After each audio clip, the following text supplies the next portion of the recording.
Hi there, it's Judith and Desjardins in Santa Monica on New Year's Eve, December 31st, 2020. I'm inviting you to join me for a very unexpected video. This is not a subject matter that I expected to be talking about, and it is, I guess you could put it under the heading of COVID, the unexpected intruder.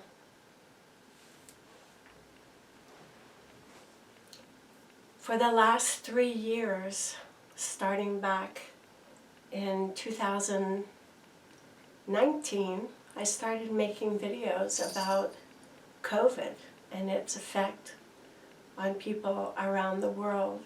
At that time, it was a terribly terrifying virus that was spreading all over the world. Thousands of people were dying. There were massive closures, shutdowns, hysteria, news footage about hospitals being filled, people dying, morgue trucks outside of hospitals, piled with bodies, people unable to go to the funerals of their loved ones, etc. That was year 1 of COVID. Year 2 of COVID was the same year that I was diagnosed with stage 1 pancreatic cancer and had my surgery October 23rd, 2020, when COVID was still very terrifying and hospitals took extreme precautions to protect patients and medical staff. Visitors were limited to 1 a day, massive protocols, massive COVID testing prior to surgeries, scans, elective procedures, etc. At that time, when I was diagnosed with cancer, I was totally caught by surprise. My world was turned upside down, and I had to land on my feet quickly and move forward through all the steps of surgery, physical recovery for 2 months, starting chemotherapy for 5 months, having phlebitis in my arm from damaged veins, having pulmonary emboli in my lungs, which required testing, lots of testing at UCLA Pulmonary. Had to be on Eliquis for a year to prevent blood clots causing massive organ failure. Very scary time. What I did at that time was just keep walking through what I had to do with the objective that I wanted to live, that I would do whatever the cost was to let my body heal, to believe in the recuperative power of my body. And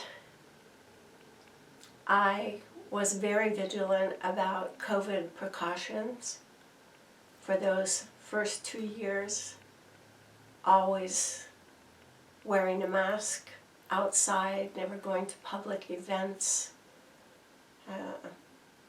parties, gatherings. Didn't see my children in San Diego for 2 years. It was a very heart-wrenching period of time, but I was very high risk at that period. My immune system was severely depressed. And in my mind, as we moved into year 3 of COVID and began seeing the numbers fall, and less people dying, development of boosters that were specific to variants, things became more hopeful. People began spreading out, moving out, feeling freer, lifting their face mask. Even during this last period of COVID, I always wore a mask in public places. Didn't eat in restaurants unless there was almost no one in the restaurant. Took extreme care to avoid COVID at all cost. My son told me in December, "Mom, it's only a matter of time until everyone gets COVID." And I thought to myself, no, that won't happen. I'm vigilant. I'm careful. So that statement was actually pretty naive. I thought that I had control over not getting COVID. And what happened on December 29th, 3 days ago, was that I tested positive for COVID. I was absolutely shocked, terribly disappointed, and rather terrified, because now I am 26 months in recovery from cancer. I've been on a rigid anti-cancer diet, exercise,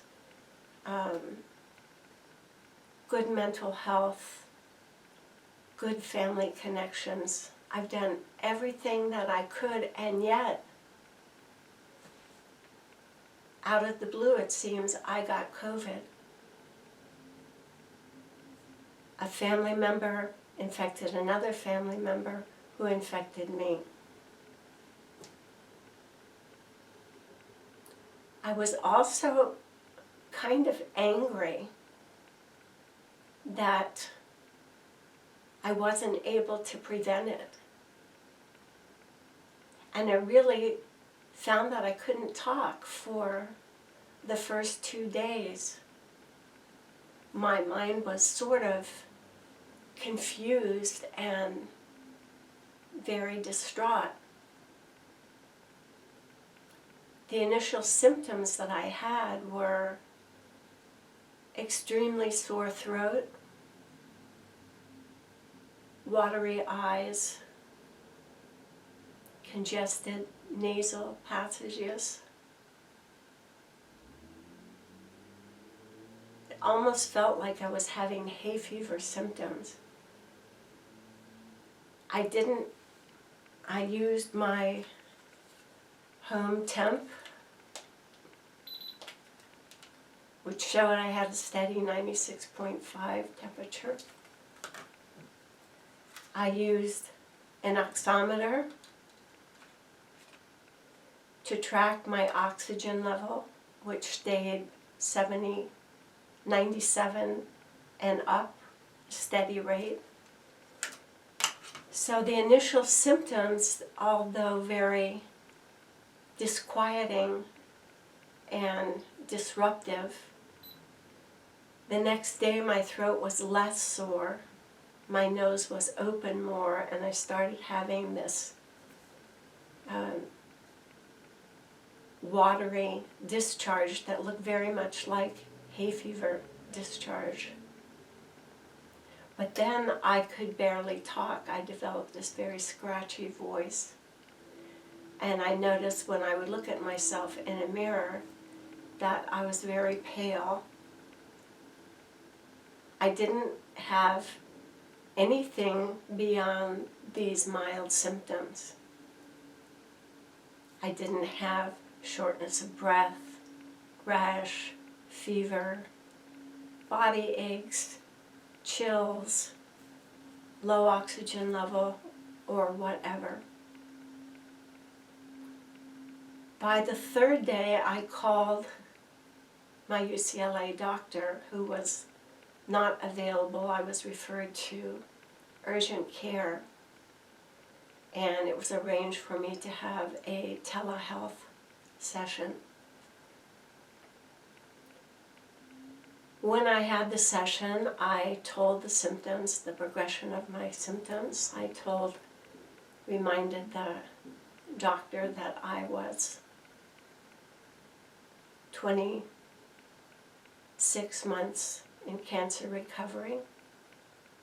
She said that put me at high risk for complications, but that currently my symptoms were in the mild range. She recommended she would write a prescription for my pharmacy for Paxlovid in case my symptoms got more severe in the first 5 days. I told her I was reluctant to take Paxlovid because I heard that it had some possible bad side effects, and she said, "You're right, but it does prevent people usually from having to go to the hospital or having severe complications in the hospital." So I said, go ahead and arrange that with my pharmacy. She said, you have to take it within the first 5 days or it won't work, and you have to take it for 5 days. So today is my 3rd day, and my voice is still scratchy. My color is pale. I don't have any problem with smell or taste of food, although I don't have a very big appetite right now.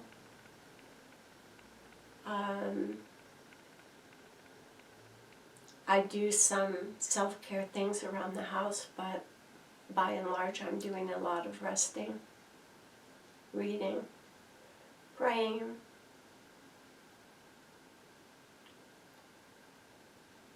I realize that we don't have control over what comes to us, but I do believe that we have power over how we respond to circumstances.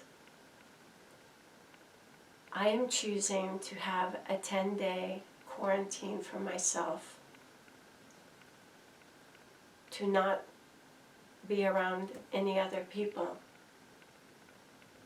I think that's the best way for me to go slowly through the 10 days of the COVID cycle and give my body the maximum possibility of staying with mild symptoms.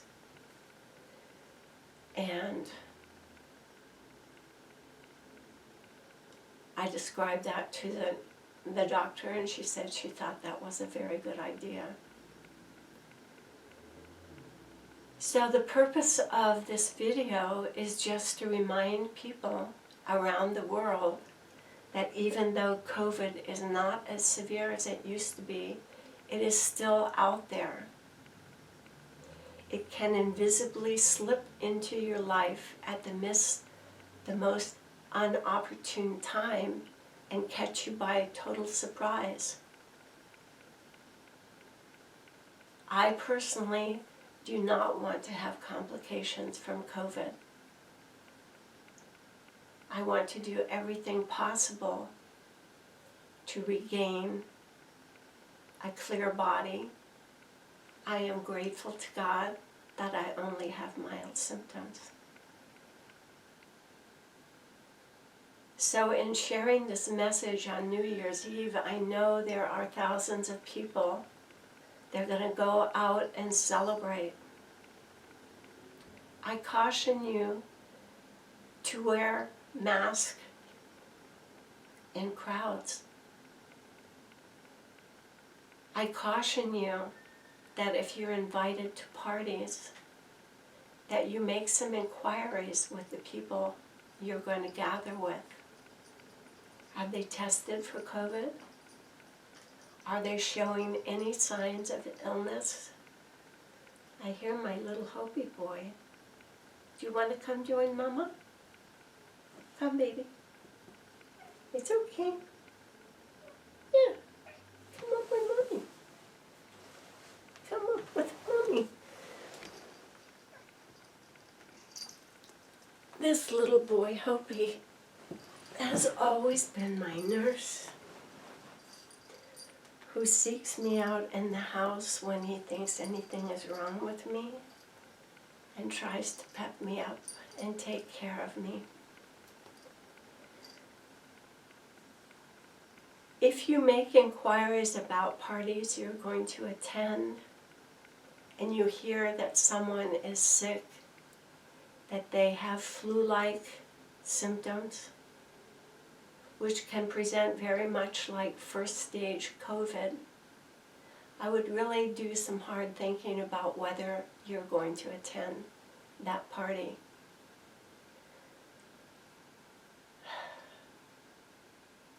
It's been a long time that we are so desiring social connection, and it felt lovely to gather with my family for Halloween, Thanksgiving, an after Thanksgiving party, an early birthday party, a family reunion.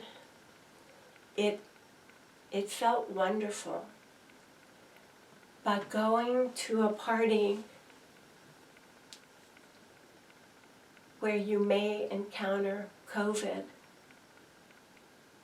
for me, is not worth it. It's not to say that when I recover, that I won't cautiously go, but I'll be more thorough about asking questions and wearing a face mask if I feel that the circumstances look like somebody's sick.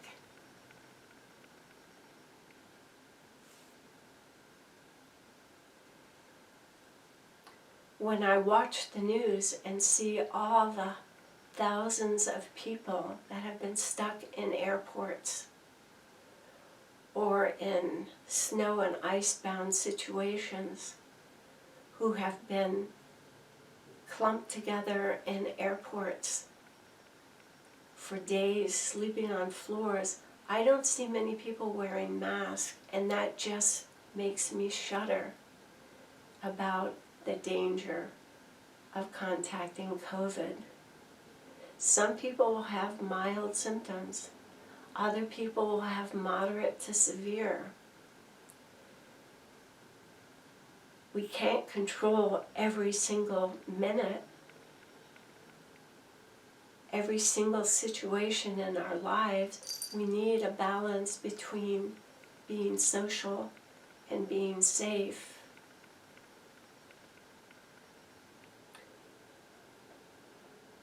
So I share my story with you.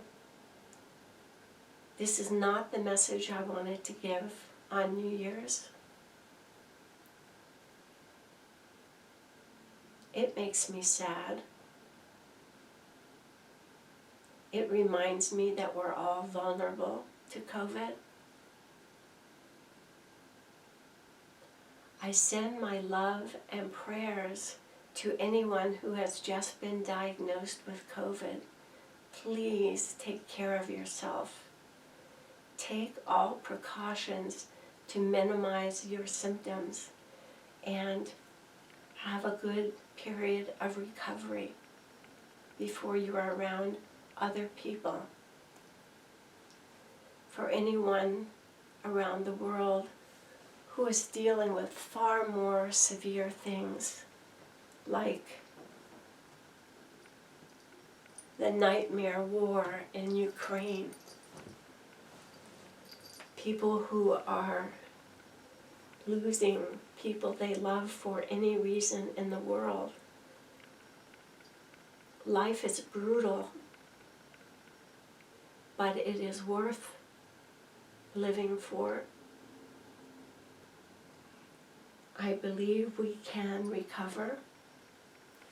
I believe there is more positive than negative in the world. I send my love and prayers for whatever you're dealing with,